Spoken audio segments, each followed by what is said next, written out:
किसी भी औरत के लिए घर का सबसे खूबसूरत सबसे इम्पॉर्टेंट जो कॉर्नर होता है वो उसका किचन होता है। और मेरी तरह शायद हर औरत ही चाहती है उसका किचन भी वेल ऑर्गेनाइज्ड हो, नीट एंड क्लीन हो। अस्सलाम वालेकुम एवरीवन, क्या हाल चाल है। उम्मीद करती हूँ सब लोग बिल्कुल खैरियत से होंगे। तो वेलकम बैक टू टमिलिशियस किचन, जहाँ आज कोई रेसिपी नहीं बन रही, लेकिन मैं आपके साथ शेयर करूँगी किस तरह थोड़े से बजट में आप अपने किचन को रेनोवेट कर सकते हैं, किस तरह अपने किचन की कैबिनेट्स को आप सिक्योर कर सकते हैं लॉन्ग टाइम के लिए। तो जी कुछ अर्से पहले तक मेरा किचन इस तरह से दिखता था। उसमें सिर्फ यही 6 कैबिनेट्स थे और नीचे के 6 कैबिनेट्स थे। इसके अलावा इस पे स्पेस की मुझे बहुत ज़्यादा कमी होती थी और इन कैबिनेट्स के ऊपर की जो जगह है वो काफ़ी मैसी हो जाती थी, क्योंकि जो भी एक्स्ट्रा सामान होता था उसको ऊपर डाल दिया जाता था। साथ में ये साइड में फ्रिज की जगह थी जो कि मुझे बहुत ज़्यादा डिस्टर्ब करती थी, क्योंकि इस फ्रिज के तीनों साइड पे वॉल आ जाती थी। तो उसकी वजह से इसके पीछे कोई भी चीज़ गिर जाए, कोई गंदगी हो जाए, साफ़ करना बहुत मुश्किल हो जाता था और ये स्पेस भी बहुत ज़्यादा ऑक्यूपाई हो रही थी।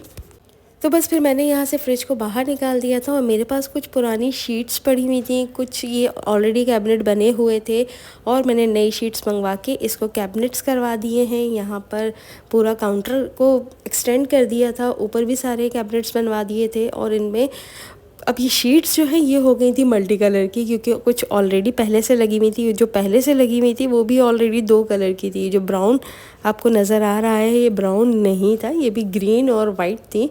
और इसके ऊपर मैंने यहाँ पर पेस्ट किया हुआ था ये वुड पेपर। ये थोड़ा सा टेक्सचर्ड फॉर्म में था, तो ये यहाँ पर मैंने पेस्ट किया हुआ था। मुझे वुड पेपर का यही वाला अच्छा लगता है, बट इस बार मैंने जो यूज़ किया है वो थोड़ा सा इससे लाइट कलर है, ताकि बहुत ज़्यादा डार्क ना हो जाए मेरा किचन। क्योंकि थोड़े कैबिनेट से तो चल रहा था डार्क कलर, लेकिन ज़्यादा कैबिनेट से तो बिल्कुल डार्क हो जाता। तो अब ये जो रंग बिरंगे से कैबिनेट्स हो गए, इनको सिक्योर करने का, इनको छुपाने का सबसे बेस्ट तरीका ये वुड पेपर ही है। तो बस यहाँ पर मैंने अपने सारे कैबिनेट्स की मेजरमेंट ले ली थी और उनको नंबर्स के साथ लिख लिया था। कैबिनेट्स की मेजरमेंट लेना बहुत ज़रूरी है, क्योंकि ह्यूमन एरर होता है, एक आध पॉइंट का डिफरेंस आ ही जाता है।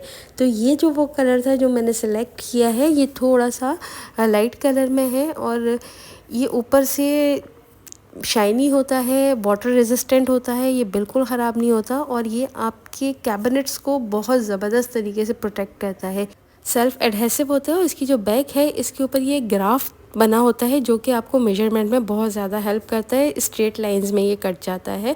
तो इस तरीके से मैंने सारी मेजरमेंट लेके इसको स्केच कर लिया था और इन लाइंस की हेल्प से मैंने सारे पीसेस कट कर लिए थे और जो भी था कैबिनेट का मैंने नंबर भी इस पर लिख दिया था और मेजरमेंट के हिसाब से ही कट किया था। तो यहाँ पर मैंने सारे पीसेस कट कर लिए हैं और अब मैं इनको नंबर वाइज अपने कैबिनेट्स पे लगा दूंगी, क्योंकि मैंने इन पीसेस पर भी नंबर्स डाल दिए थे और अपने कैबिनेट्स पर भी नंबर्स डाले हुए हैं। तो यहाँ लगाने का तरीका बहुत आसान है, वो मैं आपको एक्सप्लेन कर देती हूँ। सबसे पहले मैंने इसके ऊपर जो वो ब्राउन कलर की शीट लगी हुई थी वो मैंने उतार ली है और उसका जो एडहेसिव था वो इस पर काफ़ी हद तक चिपक गया था, ग्लू जो था वो। फिर मैंने बहुत अच्छे तरीके से उसको क्लीन कर लिया है। सबसे पहले मैं इसका मेजर कर रही हूँ कि मैंने सही पोर्शन लिया है, सही कटिंग की है। तो जब ये बिल्कुल एक्यूरेट है मेरी कटिंग इसकी, तो अब हम इसको करेंगे पेस्ट। वुड पेपर लगाने के लिए आपका सरफेस बिल्कुल स्मूथ होना चाहिए और इसके अलावा नीट एंड क्लीन होना चाहिए। तो यहाँ पर मैंने वो पोर्शन ले लिया है और उसके बाद हमें ज़रूरत पड़ेगी एक वाइपर की, जो छोटा वाला हैंड वाइपर होता है उसकी। अब मैं इसकी जो स्टिकर शीट है उसको ऊपर से तकरीबन 1 से 1.5 इंच के करीब मैं रिमूव कर दूँगी और उसके बाद उसको पूरा इस तरीके से निकाल के फोल्ड कर लूँगी। ये 1.5 इंच के करीब मैंने रिमूव कर ली है और उसके बाद मैंने इसको यहाँ से बहुत अच्छे तरीके से फोल्ड कर दिया है ताकि ये डिस्टर्ब ना करे। और अब मैंने यहाँ इसको ऊपर से पेस्ट कर देना है। ये मैं थोड़ा सा इसलिए पेस्ट कर रही हूँ ताकि मुझे नीचे से अंदाज़ा हो जाए कि कहीं ये मेरे से थोड़ा बहुत भी टेढ़ा तो नहीं हो रहा, इसको कहीं एडजस्ट करना हो तो आसानी से कर लेंगे। तो अब ये मैंने चेक कर लिया है, ये पूरा बहुत अच्छे तरीके से एडजस्ट हो रहा है। अब मैंने इसको ऊपर से बहुत अच्छे से पेस्ट कर दिया है। अब ये नीचे से इस तरीके से मैं स्टिकर निकालती जाऊंगी शीट और इसको वाइपर से नीचे लाती जाऊंगी ताकि ये स्मूथ हो जाए और बहुत अच्छे तरीके से पेस्ट हो जाए, इसमें बबल्स ना आए। आप ये वाइपर से भी कर सकते हैं, किसी स्क्रैपर की मदद से भी कर सकते हैं और स्केल की हेल्प से भी कर सकते हैं जो कि बिल्कुल स्मूथ हो। स्टील का स्केल, स्टील की कोई चीज़ नहीं लेनी, शार्प चीज़ कोई नहीं लेनी है आपने, अदरवाइज़ ये फिर पेपर फट जाएगा।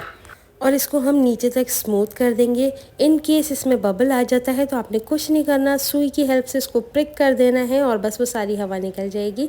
अब ये नीचे से थोड़ा सा बड़ा हो रहा था, मैंने इसको अच्छे तरीके से मार्क किया है। अभी आपके पास पेपर कटर हो, पेपर कटर की हेल्प से, अदरवाइज़ मेरे पास ये नाइफ़ से मैंने कट कर लिया था। इसको देखिए मैंने इस तरीके से किया तो ये बहुत आसानी से कट गया था और इसको रिमूव कर लिया। एजेस इसके बहुत अच्छे से आपने पेस्ट करने हैं ताकि ये कहीं से भी निकले ना। तो ये अगर एजेस पैक हो गए तो ये बिल्कुल सिक्योर है। तो बस इसी तरीके से मैंने सारे चेंज कर लिए थे और इस तरह की लुक आ गई थी। अच्छा, एक ख़्याल आपने रखना है, अगर आपका अंदर वाला जो वुड है वो डार्क कलर की है तो ऊपर आप डार्क कलर का ही लगाएं। मुझसे मिस्टेक हो गई है। अब ये ग्रीन कलर इसके अंदर से हल्का हल्का सा झलक रहा है जो कि मुझे थोड़ा सा बॉदर कर रहा है, लेकिन मेरे पास ये पीस पड़ा हुआ है काफ़ी सारे, तो मैं सोच रही हूँ कि इसके ऊपर एक लेयर और कर दूँगी तो फिर ये बिल्कुल सेम हो जाएगा। तो ये है वो जगह जहाँ पर मेरा फ्रिज रखा हुआ था। अब ये फ्रिज हटाने की वजह से यहाँ पर काफ़ी ज़्यादा स्पेस आ गई है। फ्रिज मैंने बाहर लाउंज में रख दिया है, वहाँ उसकी जगह बन गई थी। और ये ड्रॉर मैंने बना ली है क्योंकि मुझे ड्रॉर की काफ़ी ज़्यादा ज़रूरत थी। और ऊपर भी 2 कैबिनेट्स हैं, उसके ऊपर भी 2 कैबिनेट्स हैं। अब ये कैबिनेट्स मेरे जो है वो ऊपर पूरी छत तक हो गए हैं। तो बस ये जो ड्रॉर है मुझे इसकी बहुत ज़्यादा ज़रूरत हो रही थी क्योंकि बहुत सारी चीज़ें ऐसी होती जिनको ड्रॉर में रखना है। ये 2 चीज़ें मुझे बहुत तंग कर रही थी। एक तो ये स्पून्स, इनकी कोई जगह नहीं बन रही थी बगैर ड्रॉर के। अभी तो ये मैंने ऐसे ही इसमें रख दिए हैं। 11-11 की सेल का वेट कर रही हूँ ऑर्गेनाइज़र्स लेने के लिए। और उसके बाद ये नीचे वाला पोर्शन मैंने बनाया है इस तरीके से, फ्रंट में लगवाई है मैंने एक जाली और इसके अंदर मैंने एडजस्ट करना है लहसुन और प्याज को क्योंकि ये बहुत लुढ़कते रहते थे इधर उधर। अब ये बाहर गैलरी में रखे थे तो बास्केट सारी ख़राब हो गई हैं, इनको भी चेंज करना है। और इसके अंदर नीचे भी इस तरीके से एक जाली का एक स्टैंड टाइप का लगा दिया ताकि इसको नीचे से भी हवा लगती रहे और ये ख़राब ना हो।